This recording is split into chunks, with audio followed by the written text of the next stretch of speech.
Um engarrafamento pode ser o sinal de que o número de veículos é bem maior do que a capacidade de uma rua de dar vazão ao trânsito. O mesmo acontece nos sistemas elétricos. Uma fiação de metal mais fina oferece mais resistência a uma tensão elétrica, provocando o que seria um congestionamento de elétrons. Na fiação mais grossa, a mesma tensão vai passar com mais facilidade, liberando menos calor.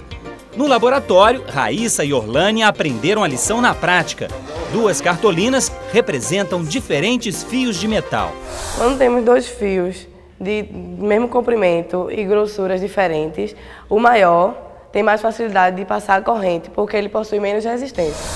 Esta lição faz parte de um princípio da eletricidade que ficou conhecido como Lei de Ohm, porque foi descoberto pelo físico alemão Georg Simon Ohm no século XIX. Uma lei que é aplicada também na resistência dos chuveiros elétricos e neste aparelho chamado de reostato, que controla a intensidade de brilho de uma lâmpada, oferecendo maior resistência para a luz ficar mais fraca, ou menor resistência para que haja mais brilho. A lei de Ohm foi criada para relacionar corrente, tensão e resistência.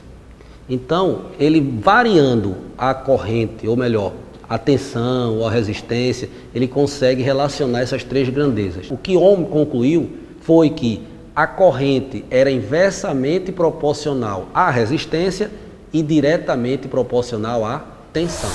As lâmpadas são um bom exemplo de como a tecnologia utiliza a resistência dos fios à passagem da corrente elétrica. Quando uma tensão de 220 volts chega à lâmpada, o filamento do metal tungstênio oferece resistência à corrente. Como nem toda a tensão consegue passar pelo filamento, parte da energia é transformada em luz. É um projeto dentro da lâmpada, tem uma resistência elétrica de tungstênio projetada para passar uma corrente que vai aquecer esse filamento a uma temperatura chamada temperatura da incandescência. Qualquer metal aquecido numa determinada temperatura, ele vai incandecer ou iluminar. O professor de física também explica a diferença entre dois tipos de circuitos elétricos. O primeiro é chamado de associação em série, quando duas lâmpadas recebem a mesma corrente elétrica.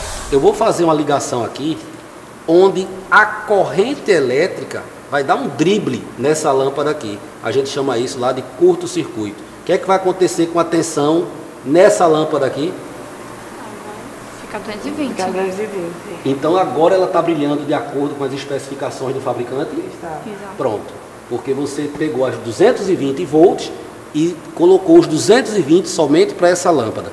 Se os 220 ficar dividido para as duas, aí por isso que ela brilha menos. Uma outra característica do sistema em série é que quando uma lâmpada é retirada, todo o circuito é interrompido.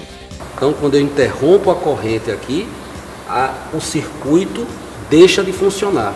Não tem corrente no circuito. Em outras palavras, ou funciona as duas lâmpadas ou não funciona nenhuma. O outro sistema, chamado associação em paralelo, é o que temos em nossas casas. Todas as lâmpadas recebem a mesma tensão. Por isso, uma lâmpada pode ser retirada sem que o circuito seja interrompido.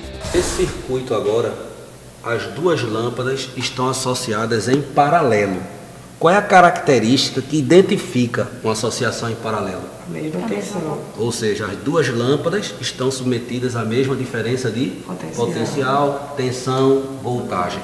Então as duas vão receber agora 220 volts. Então elas vão brilhar o quê? Iguais. Igualmente.